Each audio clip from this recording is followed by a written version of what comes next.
Jésus, tu as les paroles de la vie, accueillons-nous, oh Jésus, Jésus, tu as les paroles de la vie, accueillons-nous, oh accueillons-nous, Seigneur. Accueillons-nous, oh accueillons-nous, c'est toi la parole qui guérit. Accueillons-nous, oh accueillons-nous, c'est toi la parole qui délivre. Accueillons-nous, oh Saint Jésus. Seigneur, nous te recommandons, Seigneur, au nom de Jésus. Saint-Esprit, prends contrôle de ces instants dans le nom puissant de Jésus-Christ. Nous sommes réunis en ces lieux éternels parce que tu l'as voulu. Et si nous sommes là éternels, c'est parce que nous avons besoin de toi. Nos cœurs ont soif de toi. Nos cœurs soupirent comme ces biches auprès des courants d'eau. Seigneur, nous prions. Nous avons besoin de recevoir quelque chose venant de toi ce matin. Car ta parole est vie. Car ta parole est claire, car ta parole délivre, car ta parole éclaire nos sentiers, car ta parole essuie nos larmes, car ta parole cicatrise nos bleus, car ta parole redonne encore l'espoir, la force éternelle, car ta parole donne encore la joie éternelle dans nos cœurs. Nous avons besoin de toi, nos cœurs ont soif de toi. Voilà pourquoi nous sommes là. Parle-nous ce matin. Yahweh, ne nous laisse pas sortir de ces lieux tels que nous sommes entrés. Do something, Seigneur, fais quelque chose dans nos vies ce matin. Dans le nom puissant de Jésus-Christ. Saint-Esprit, prends le contrôle de ces instants et aide-nous à bien transmettre ta pensée et que cette pensée trouve place dans le cœur de quelqu'un et change le parcours de quelqu'un dans le nom puissant de Jésus. Que tout esprit de résistance, de déconcentration ou de sensibilité libère cet endroit, libère la salle dans le nom de Jésus-Christ. Que la gloire de Dieu inonde la salle, que tout cœur soit préparé maintenant à recevoir ta pensée dans le nom de Jésus. La Bible déclare que dans l'air des détresse, il criait à l'Éternel et l'Éternel envoya sa parole et la parole guérit tous. Permets, Éternel, notre Dieu, que ta parole ce matin puisse guérir quelqu'un dans le nom puissant de Jésus-Christ. Décharge mon frère, ma soeur de son fardeau et donne-lui son fardeau, ton fardeau qui est léger dans le nom puissant de Jésus. Nous voulons marcher après toi. Maintenant, cher Saint-Esprit, dans le nom puissant de Jésus, nous avons ainsi prié. Amen. Amen. Amen. Gloire au Seigneur. Nous sommes dans la joie d'être dans la présence de Dieu. Que Dieu soit loué. Et depuis le début de cette année, nous partageons un merveilleux temps qui est derrière moi ici, Let me see your glory. Seigneur, fais-moi voir ta gloire. Amen. Amen. Et je crois que tout le monde a besoin, soif de voir cette gloire de Dieu se matérialiser dans sa vie. Alors pourquoi nous continuons à faire confiance à Dieu et nous sommes là parce que nous avons besoin de voir la gloire de Dieu dans notre vie. Amen. Donc, mais si tu es d'accord avec moi, dis Amen. Amen. Gloire au Seigneur. Et j'ai partagé, je crois que c'est là 2 dimanches passés sur un merveilleux thème des portes de la connexion. Nous avions dit ceci, que pour voir la gloire de Dieu, Dieu peut aussi passer par les gens. Généralement, Dieu passe par d'autres personnes pour nous visiter, nous ouvrir les portes. Amen. Amen. C'est très important. Ne te limite pas seulement seul dans ta chambre en train de prier, Seigneur, let me see your glory, mais tu as besoin aussi de te connecter avec d'autres personnes. Parce que ce que tu cherches, ce que toi tu as besoin, les autres en ont déjà. Et ils savent comment ils ont pris cela. Et facilement, ils peuvent t'aider et te montrer les chemins. La connexion, elle est très très importante parce qu'elle nous facilite les choses. Amen. Les choses que tu peux chercher seul pendant longtemps, si tu es connecté avec celui qui connaît facilement, il peut te le montrer. Alors tu vas gagner du temps. Amen. Et nous avons parlé de 3 sortes de connexions. Nous avions dit, il y a la connexion naturelle. C'est une connexion qu'on ne force pas. Pour être le fils de son père, on n'a pas besoin de forcer. C'est naturel. naturellement qu'on est fils de son Père. Et il nous faut parler de la deuxième sorte de connexion, la connexion satanique. Le diable aussi peut te connecter pour te détruire. Beaucoup de gens se connectent mal et le résultat c'est la destruction. Ils perdent les cibles, le sens de leur vie, ils sont détruits parce qu'ils se sont mal connectés. Et la troisième connexion, nous avions parlé de la connexion divine. Ça, c'est la connexion de Dieu. Dieu sait te connecte pour ta destinée. Et nous avions dit que cette connexion est divisée en trois parties. C'est une connexion des saisons, des temps et de l'éternité pour toujours. Il y a d'autres personnes, Dieu peut te connecter avec eux juste pour un temps. Pour une raison. Et après, ils partent. Mais il y a d'autres personnes, Dieu te connecte avec eux pour la vie. Amen. C'est très très important. Il faut prier, demander à Dieu la connexion. Dieu, connecte-moi avec les bonnes personnes pour ma destinée. Amen. Et aujourd'hui, nous allons continuer toujours avec ces thèmes que nous avions commencé. Je vais toucher la dernière partie. Si vous vous souvenez, j'avais dit les dernières parties, nous allons le partager plus tard. Amen. Et c'est ce que nous allons partager aujourd'hui. Maintenant, comment créer de bonnes relations, de connexions. Amen. Nous aimons des connexions, nous voulons être connectés. Mais comment nous pouvons maintenant créer ces connexions? Amen. Nous sommes dans le livre des Proverbes chapitre 26, verset 1er.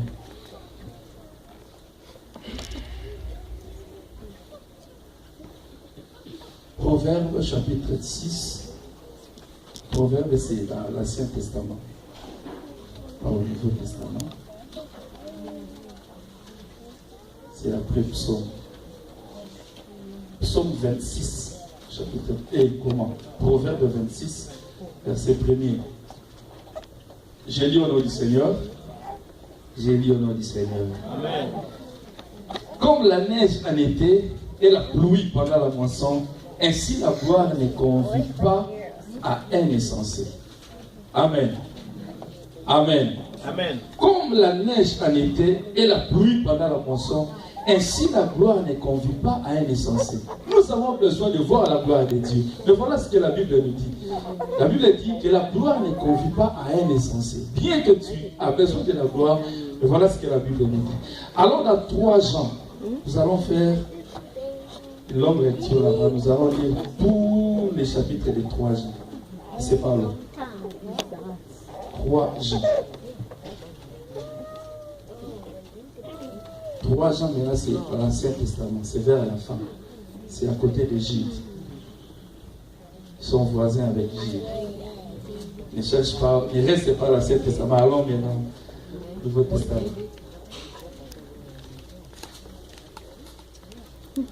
Vous avez trouvé 3 Jean? Là au Seigneur, je commence au verset 1er. L'ancien Agaius, le bien-aimé que j'aime dans la vérité. Bien, mais je souhaite que tu prospères à tous égards et sois en bonne santé comme prospère l'état de ton âme. J'ai été fort réjoui lorsque les frères sont arrivés et ont rendu témoignage de la vérité qui est en toi, de la manière dont tu marches dans la vérité. Je n'ai pas le plus grande joie que d'apprendre que mes enfants marchent dans la vérité. Bien-aimé, verset 5e, tu agis fidèlement dans ce que tu fais pour les frères et même pour les frères étrangers, lesquels ont rendu témoignage de ton amour en présence de l'Église. Tu feras bien de pouvoir aller leur voyage d'une manière digne de Dieu. Car c'est pour le nom de Jésus-Christ qu'ils sont partis sans rien recevoir de païens. Nous devons donc accueillir de tels hommes afin d'être ouvriers avec eux pour la vérité. Verset 9e. J'ai écrit quelques mots à l'Église, mais Diotrephe, qui aime à être le premier parmi eux, ne nous reçoit point. Amen. Donc ici, Jean nous présente 2 personnages directement. Dans la première partie, il nous présente Gaius et deuxième partie, Diotrephe. Amen. Il dit à Diotrephe, je souhaite que tu prospères à tous égards comme prospère l'état de ton âme. Pourquoi? Il a détaillé. Un homme généreux. Deuxième partie, verset 8e, il dit, mais Diotrephe, qui aime à être le premier parmi eux, ne nous reçoit point. C'est pourquoi si je vais, je rappellerai les actes qu'il commet en tenant contre nous des méchants propos. Non content de cela, il ne reçoit pas les frères, et ceux qui voudraient les faire, il en a péché. Et les chasse de l'église. Ça, c'est Dieu trêve. Donc, il ne veut pas les bonnes choses à l'église. Celui qui veut le faire, il les chasse même de l'église. Pas les bonnes choses chez nous.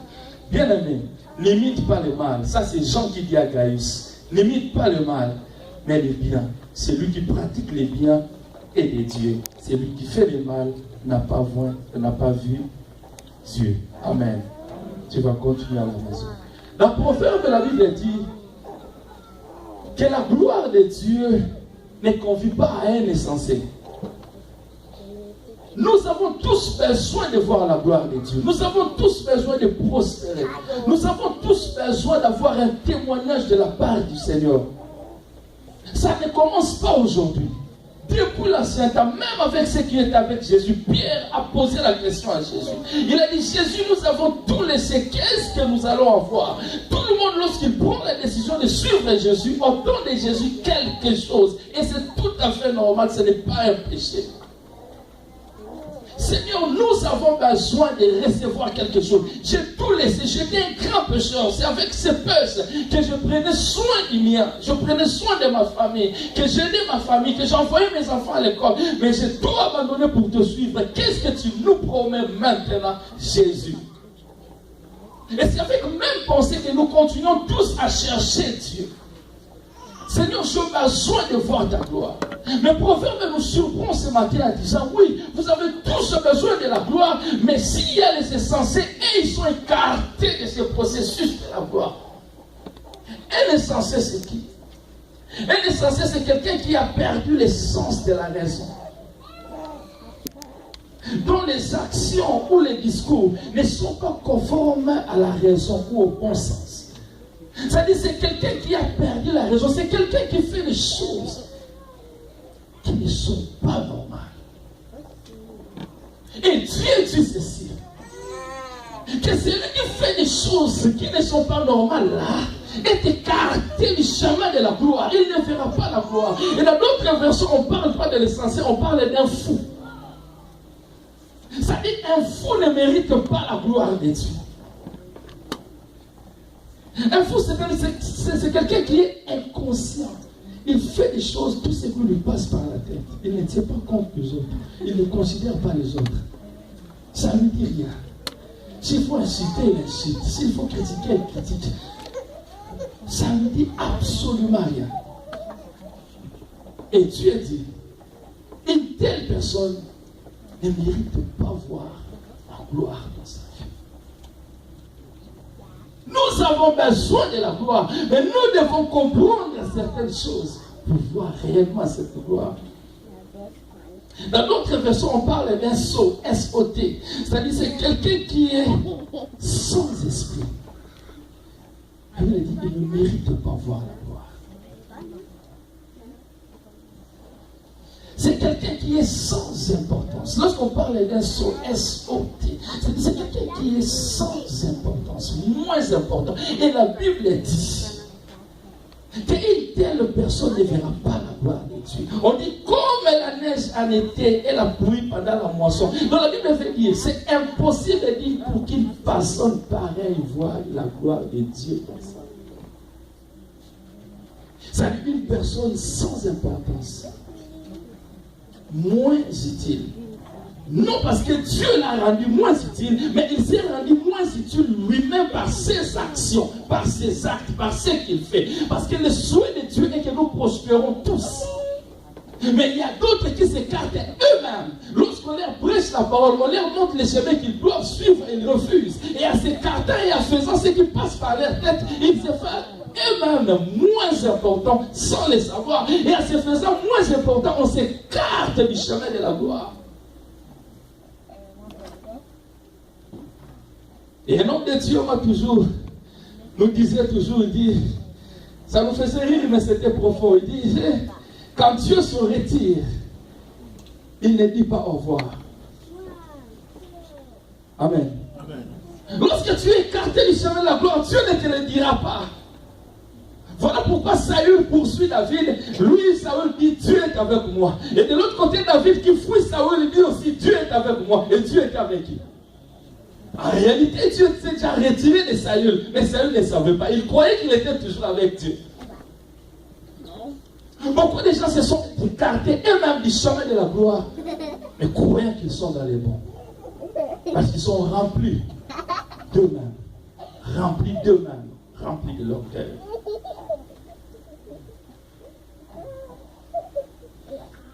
Quand on parle d'un son, on parle de quelqu'un qui ne comprend rien. Et Dieu dit, celui qui ne comprend rien est très dangereux, il ne mérite pas la gloire. Il ne mérite pas la gloire. C'est comme un enfant. C'est un inconscient. Tu ne peux pas lui donner des choses précieuses. Il va gaspiller. Il va se tuer, il va tuer les autres et sera très dangereux dans la société. Comme la neige en été. Bien aimé, pendant l'été, il y a un grand soleil. La Bible dit comme la neige. C'est-à-dire c'est impossible pendant l'été que la neige descende. C'est impossible pour une personne qui est censée de voir la gloire de Dieu. Tu peux gêner prier. Mais tu ne verras pas la gloire tant que tu demeures dans cette condition. Bien aimé, prenons conscience. Prenons conscience dans tout ce que nous sommes en train de faire. Prenons conscience des actes que nous posons. De nos réactions, surtout des réactions.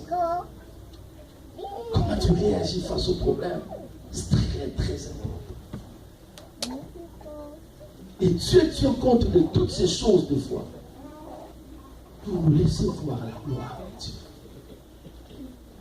Je partageais avec le bien-aimé hier, à la nuit, quand on avait la prière, je dis, pourquoi Dieu avait dit aux enfants d'Israël de contourner Jéricho pendant 7 fois? En un jour, Dieu pouvait faire le miracle.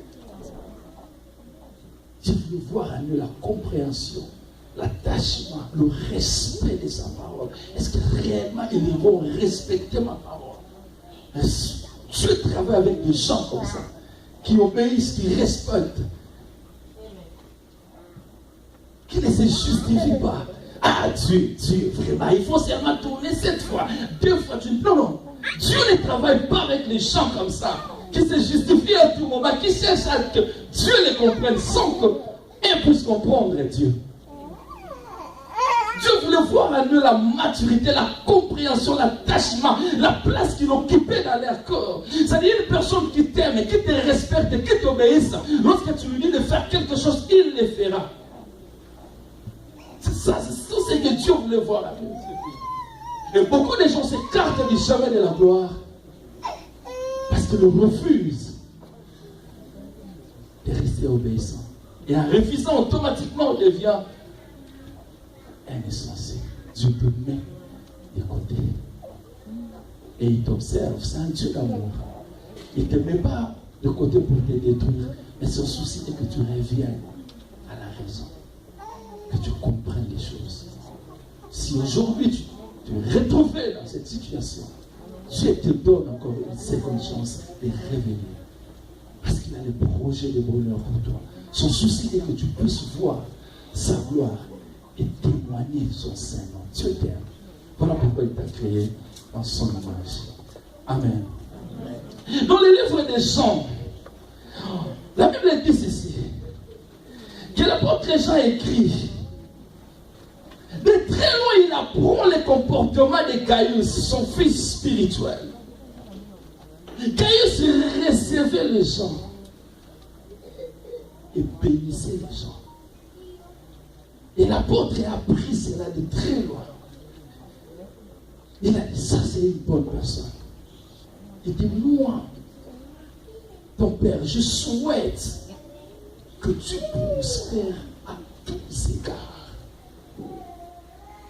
Je veux te voir prospérer, c'est-à-dire dans tous les départements de ta vie, que tu réussisses dans ton travail, que tu réussisses dans ton mariage, que tu réussisses dans tout ce que tu feras, que la bonne main de Dieu. Pourquoi?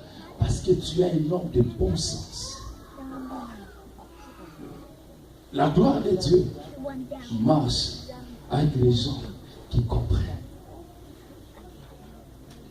La gloire de Dieu marche avec les gens qui ont compris que nous devons marcher selon la volonté de Dieu. Les gens venaient, les gens entraient. Les hommes de Dieu venaient en mission. Comme aujourd'hui nous avons reçu les hommes de Dieu. Et Gaius se mettait au Père pour recevoir ces gens. Première des choses, il voulait créer une bonne relation. Il voulait créer une bonne connexion entre lui et les hommes de Dieu. Parce qu'il savait que derrière, il y a une bénédiction de Dieu. Mais les insensés comme Diotrephe, lui, ça lui disait absolument rien. Je n'ai pas besoin de me connecter avec qui que ce soit. Croyez qu'il était dans le bon, mais en réalité, il était déjà dans Proverbe 26, verset 1, un insensé. Or, le processus de la gloire. Tu es où? Nous voulons voir la gloire de Dieu. Tu es dans le camp de qui ce matin? De Gaius ou bien de Diotrephe? C'est très important. Pourquoi tu as dit qu'un insensé ne mérite pas la gloire? Parce qu'un insensé ne comprend pas ces secrets-là. Et la connexion. Être bien avec les autres. Parce que la manne ne tombera plus du ciel. Dieu nous bénit toujours à travers d'autres personnes. Et c'est lui qui ne comprend pas cela. Il croit que tout le monde sont mauvais sauf lui. Il va rester seul. Et il va souffrir. Voilà pourquoi la Bible dit dans Genèse qu'il n'est pas bon que l'homme soit seul. Parce que si tu es seul, tu es écarté de tout le monde, déconnecté de tout, tu vas souffrir. Et Dieu appelle une personne pareille un insensé. Parce qu'il ne comprend rien. C'est très très important d'avoir de très bonnes relations. Et comment ils fonctionnent les insensés? Généralement, ils accusent les autres. Pour eux, ce sont les autres qui sont mauvais. C'était ça l'attitude de Diotrephe. Les études l'ont démontré. Que pour lui, tout le monde était mauvais. Dirigeant de l'église, Diotrephe, lit dans 3 ans. Mais tout le monde était mauvais. C'est ça un insensé. Qui croit que s'il perd, s'il échoue, c'est à cause des autres. Qui croit que si on ne réussit pas, c'est à cause des autres. Il accuse toujours les autres. Il se retire, et en se retirant, il sort lui-même de la cause, du processus de la gloire. Je ne veux plus revenir dans notre message de la fois passée. Nous avons dit oui, la connexion est importante, mais il faut savoir avec qui se connecter, comment se connecter. Je ne veux plus rentrer là-bas. Faute de temps. Je comprends que la connexion est très, très, très importante. Les insensés accusent les autres. Pointent du doigt aux autres. Disent que mon malheur vient de telle ou de telle personne. Je connais un ami qui continuait à accuser son oncle. Alors son oncle était déjà avancé en âge, un vieux. On s'est dit un jour, papa, il est déjà vieux, bientôt peut-être il va mourir. Tu continues à l'accuser. Si je n'ai pas pu terminer mes études à l'université, c'est à cause de lui. Si je souffre aujourd'hui, c'est à cause de lui, mais fais un effort. Qui avait aidé ton oncle pour qu'il devienne ce qu'il était? Pourquoi tu prends tout ton échec que tu poses ça sur la tête de ce vieil homme? Il t'a aidé, à un moment, il a arrêté de t'aider. Fais ton chemin, Dieu est là. Combien de gens jusqu'aujourd'hui continuent à accuser leur papa, leurs parents? Tu accuses une personne morte, elle est déjà morte, on l'a enterrée, mais tu continues. Si je souffre aujourd'hui, c'est à cause. Si je souffre aujourd'hui, c'est ça le comportement de naissance. C'est quelqu'un qui ne comprend pas, qui doit avancer. Créer de bonnes relations avec Dieu et avancer. C'est ça la vie. La vie, c'est le futur. La vie, c'est le lendemain. La vie, ce n'est pas le passé. Ce qui est passé est passé. Celui qui n'espère plus à rien n'a plus le sens de vivre. La vie, c'est le lendemain. Voilà pourquoi Esaïe dit, ne pense plus aux événements passés. Ce qui est ancien ne les considère plus. Avance. Crée de bonnes relations et avance. C'est très important. Et un essentiel rate des opportunités comme ça. C'est ça l'attitude de notre vie. Nous recevons les gens, nous ne savons pas, ils sont porteurs de quoi. Et généralement, les essentiels sont aussi égoïstes. Parce que pour lui, il voit seulement recevoir les gens égales données. Mais sans savoir ce que ces gens-là apportent dans ta vie, même sur le plan spirituel. Amen. Amen. Et nous négligeons des relations comme ça. Nous ne savons pas créer de bonnes relations qui attirent la gloire de Dieu dans notre vie.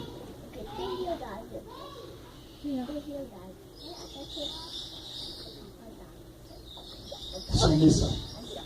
Ils sont méchants. Ils sont mauvais. Je ne veux pas être avec eux. Je ne veux pas. Tu as totalement raison. Est-ce que tout le monde est mauvais? Je suis sûr que tout le monde sont mauvais. C'est seulement toi qui es bon.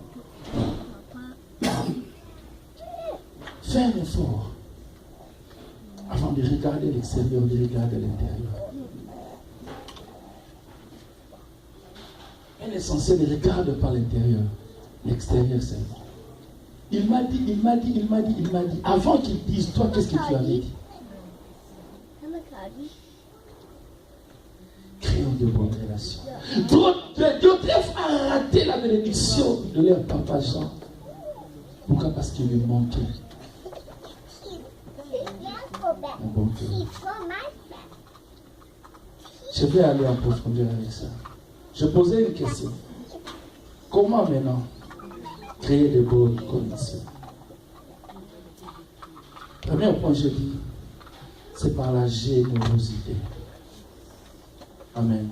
Amen. C'est très important. Nous avons besoin de la gloire. Toute réponse ne vient pas seulement par la prière. Amen. Amen. Tout ce que tu as besoin comme réponse ne viendra pas seulement par la prière. Il y a des choses où tu dois prier, gêner, pour voir, mais il y a des choses où tu dois te connecter aux autres. Tu dois être bien avec les autres pour l'avoir. Amen. Comme aujourd'hui, je fais ma connaissance avec le pasteur Kayam. Si vous ne voyez pas les images qui viendront, peut-être j'irai prêcher à Amen. On s'est connus, right? Amen. Amen. C'est très très important. Il y a des choses que Dieu lui-même te donnera. Lui-même ouvrira les portes. Mais il y a des choses que tu dois être bien avec les autres. Élisée entre dans une ville, il voit une veuve. Son mari était serviteur de Dieu, laissant des dettes. Et cette femme suit Élisée. Il dit, mon mari craignait l'Éternel. Mais il a laissé beaucoup de dettes. Qu'est-ce que je peux faire? Élisée devait faire le bien dans la vie de cette femme. Voilà ce qu'Élisée dit à la femme. Va chercher les vases vides chez les voisins et amène à la maison et prends-lui le renverse. C'est la bénédiction de cette femme s'attacher à sa relation avec les autres. Amen. Amen. La bénédiction de cette femme s'attachait à sa bonne relation avec les autres, à sa communauté. Si elle était en mauvaise relation avec les gens, la bénédiction allait passer outre sa maison. C'est parce qu'elle était bien avec les autres qu'elle pouvait sortir. Et maman, donne-moi. Et facilement, on pouvait la donner. Mais si elle était mauvaise, si elle ne parlait pas avec tout le monde, la bénédiction était à sa porte.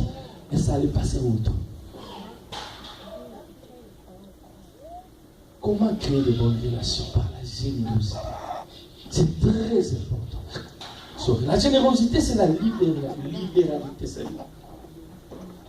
C'est l'oubli de soi. Ça veut dire que tu prends aussi la décision d'être bien avec les autres, d'aider les autres, de répondre aux besoins des autres. Ne vois pas seulement toi. Non, tu te fermes, tu te bloques. Tu rates certaines connexions. Il y a d'autres personnes qui semblent être moins importantes pour toi aujourd'hui, mais demain, ils seront d'une grande importance. J'ai étudié avec une fille en 6e des humanités. Quelques temps après, l'université, chacun a pris son chemin. Quelques temps plus tard, je rencontre un ami, il me dit, tu connais X? Ah, sa grande soeur et l'épouse. Il y avait... quand le régime a changé au pays, le président Kabila est venu, le père et le fils est venu, et sa grande sœur et la femme, c'était bras droit et tout, beaucoup de business, des opportunités. Je l'ai raconté à vie, c'est tout le monde qui cherchait maintenant à voir le numéro de cet ami. Tu as son numéro? Non, on appelle. Tu as son numéro? Ah, je n'ai pas son numéro. Tout le monde cherchait. Mais quand on étudiait, il était sans importance. Bon, pas sans importance, mais personne ne faisait cas d'elle. Mais on ne savait pas ce qu'elle devait devenir dans les jours à venir. La générosité, c'est aussi l'oubli de soi. Ça va te faciliter de voir la main de Dieu, de voir la gloire de Dieu. Tu es généreux? Oui. Il y a une femme dans la Bible, la femme Sinamite, stérile, bénie par son village. Il voyait un homme de Dieu passer. Cet homme de Dieu s'appelle Élisée, avec son serviteur Géasi, qui passait chaque jour. Un jour, au nom de la générosité, cette femme a ouvert sa porte. Elle a dit, homme de Dieu, viens, reste chez moi. Elle pourvoyait aux besoins de l'homme de Dieu. L'homme de Dieu a dit que je fasse quoi pour toi? Là, je suis dans 2 Rois chapitre 4. Que je fasse quoi pour toi? Que je parle en bien de toi auprès du roi. La femme a dit, non, ne te dérange pas, je suis bien ici. Et à cause de la générosité, elle pourvoyait toujours. Elle n'avait rien dit, mais elle pourvoyait, elle répondait aux besoins de l'homme de Dieu. Jusqu'à ce que le serviteur d'Élisée, Géasi, a dit à Élisée, mais tu ne remarques pas, cette femme a un problème, elle n'a pas d'enfant. Ah! La générosité a fait entrer le miracle dans sa vie. Ce n'était pas le jeûne, ce n'était pas la prière. Cette femme n'était pas allée sur la montagne Rabashanda, Seigneur, Seigneur, non. La générosité a appelé le miracle de Dieu. La gloire de Dieu est entrée dans sa maison. Il y a certaines gloires qui viendront que par la générosité. Quand tu es bien, tu partages, tu marques les autres. Amen. C'est très très important. On avait un papa à l'église. Il était un major à l'époque du maréchal Mobutu. Un magistrat militaire. Quand le régime a chuté et tout, il a perdu son boulot et tout. Avec le régime de Kabila, c'était difficile pour qu'on reconnaisse ses galons et tout. Quelques temps plus tard, on a reconnu ses grades. Il était major, mais sans fonction. Et il est resté comme ça, sans fonction. Mais il continue à prier Dieu. Mais un jour, on vient nommer un amiral. Je ne vais pas citer son nom ici, Liwanga, mais je ne cite pas son nom. Il est devenu amiral, chef d'état-major général du Congo. Et le général Liwanga a cherché ces papas-là, parce qu'il a travaillé avec lui. Il les connaissait depuis l'université de Kinshasa. Un homme très brillant, très intelligent.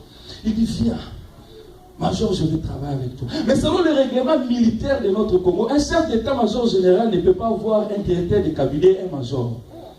Il doit être un colonel full. Mais le papa était major. Il dit, moi je vais travailler avec toi.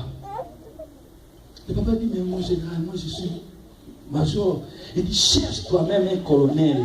Comme ça, ce colonel-là sera comme juste un bouclier. Mais moi je vais travailler avec toi. Et ce papa-là est venu. Je cherche un colonel que je vais mettre. Je vais nommer même. Et nous devons prier. Et qu'est-ce qui est passé dans la tête de ce papa? Il pensait les bonnes personnes qu'il a eu à rencontrer tout au bout de son chemin. Les bonnes personnes. Il dit, ah oui, je me souviens d'un colonel, c'est un chrétien aussi, c'est un homme très bon. Cet homme-là m'a beaucoup aidé. Il nous a relaté l'histoire. Et on a dit, cherche ce colonel. Il est allé chercher ce pauvre papa au camp Kokolo, qui n'avait même plus d'espoir. Mais à cause d'un bien, quelqu'un s'est souvenu de lui. Directeur du cabinet. Le chef d'état-major général. Et ce papa-là a dit, je ne fais presque rien. C'est le major qui fait tout. Mais moi, je suis directeur de cabinet. On lui dote de tout ce qu'il faut comme directeur de cabinet. Quelqu'un s'est souvenu de lui à cause de la générosité. La gloire est entrée dans la maison de ses papas. Pas parce qu'il avait gêné, pas parce qu'il était en retraite, mais parce qu'il avait rendu un bon service à quelqu'un. La générosité, elle est très, très, très importante. Notre père de la foi, Abraham, il voit les anges entrer, 3 anges entrer. Il dit, oh, la première des choses, je veux me connecter avec ces hommes. Prenez place. Rapidement, il court chez sa femme. Et prête, toi, Pétrine, préparez chez vous. Ah, on présente à manger. La générosité. Et après avoir mangé, les anges ont dit, l'année prochaine, cette même époque, ta femme aura un fils. Ah, ce n'était pas les jeunes frères. Ce n'était pas une retraite. C'était la générosité. Parce que tu es généreux. Tu as la libéralité. Tu partages. Des fois, tu vois ton frère et ta soeur manquent. Mais Dieu va agir. Dieu va agir par qui? La main ne tombera pas du ciel. Tu peux aussi répondre aux besoins. Et ton frère et ta soeur, si tu connais, si tu as un peu de moyens. Est-ce que tu ne peux pas vider tes poches pour assister l'autre? C'est impossible. Non, mais moi je crois que c'est possible. Tu peux le faire. Ça attire la gloire de Dieu. Caius l'a fait. Caius n'en a fait pas beaucoup. Il dirigeait aussi l'église. Et de l'autre côté, Diotrephe dirigeait aussi l'église. Mais seulement il a pris la décision d'aider, d'assister, de soutenir les hommes de Dieu. Et l'homme de Dieu, Jean, a appris cela. Il a dit, tu dois prospérer à tous égards. Ta générosité t'a ouvert les portes du ciel. La gloire de Dieu descendra dans ta vie. Et là, nous voulons voir la gloire de Dieu. Soyons généreux. Activons cela. Partageons le paix que nous avons. Vous savez, la force de l'église primitive, c'était quoi? C'est les gens partageaient tout ce qu'ils avaient avec nous autres. Si moi j'ai 10, lui il a 7, nous allons mettre ça ensemble. Avec celui qui a 1, on partage en égalité. Ça faisait la force. Et aujourd'hui, c'est tout le monde qui contrôle son compte. Moi, $2 et demi. $2 partout. C'est la banque, je vais aller là-bas après le boulot. Montrez-moi mon bank statement. $2. Donc une personne qui suit $2 comme si on assassiné, et une personne pareille donner $10 à quelqu'un, c'est tout un problème. C'est tout un problème. La générosité ouvre les portes. Ne cherche pas seulement la gloire par le jeûne et prière. Pratique aussi autre chose. Amen. Je voulais voyager en Europe. J'ai prié avec une sœur en Afrique du Sud l'année passée. Elle m'a dit, pasteur, tu m'as dit que tu devais voyager. Je dis oui, je vais voyager, mais c'est l'année prochaine. Ah, je vais acheter des biens pour toi, pour la femme, pour la maman, pour les enfants, pour tous. Moi j'ai dit, ah, que Dieu te bénisse. Ça fait combien? Il est entré elle-même en internet. Docteur Labrari. Il est entré lui-même en internet. Oh, ça va faire 5 000. Ok, pasteur, je vais acheter les billets. Moi j'ai dit, non, Seigneur. Mais j'ai dit à maman, achetons notre billet. Si elle envoie l'argent, nous, Seigneur, mais n'attendons pas. Et la maman a pris l'option d'aller à Kik. Moi j'ai dit, ok, moi je vais aller. On a acheté les billets. Et on attend. Moi déjà vu, pasteur, je crois que je vais acheter seulement pour vous et maman. Et vous allez acheter pour les enfants. Je dis, il n'y a pas de problème, ne te dérange pas. Ok. Février. Pasteur, je vais acheter pour les enfants. Comme ça, toi et maman, vous avez... Elle a pris l'option des enfants parce que les billets des enfants est un peu moins. Moi, je dis, il n'y a pas de problème. Au mois de mars, je crois, j'ai dit, maman, j'ai déjà acheté les billets. Ne te dérange pas. Non, pasteur, j'avais déjà dit. J'ai fait quand même. Moi, j'ai dit, il n'y a pas de problème. Je vais acheter pour maman. Au mois de juin, au pasteur, j'achète seulement pour vous-même. Parce que moi, j'ai dit, ne te dérange pas. Les billets, c'est combien? J'ai dit, j'ai regardé à Air France, c'était 1200 something, elle envoie $1000.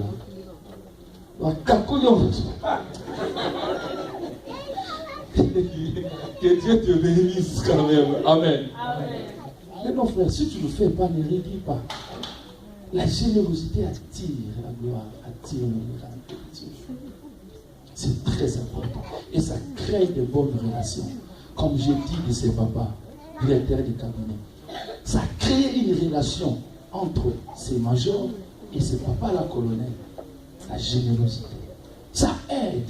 La personne peut partir avec un bon souvenir. Tu ne sais pas. La vie de l'homme, c'est Dieu qui le contrôle. David a dit, nos lendemains sont entre tes mains, Seigneur. Personne ne connaît nos lendemains. Tu peux voir quelqu'un aujourd'hui négligeable, mais tu ne sais pas ce qu'il va devenir demain. La vie, c'est comme un livre. La vie a beaucoup de pages. Peut-être la personne peut être moins importante. Quand tu ouvres le livre, page première, moins important, page 2, moins important. Mais même au 87e page, cette personne peut être très grande importance pour toi. Ne néglige pas quelqu'un. Crée de bonnes relations. Même si tu veux te séparer, même si tu ne veux plus être avec quelqu'un, que ce soit dans le bon sens. Garde de bonnes relations. Que la personne parte avec un bon souvenir. Ça attire la gloire de Dieu. La deuxième chose, comment créer de bonnes connexions?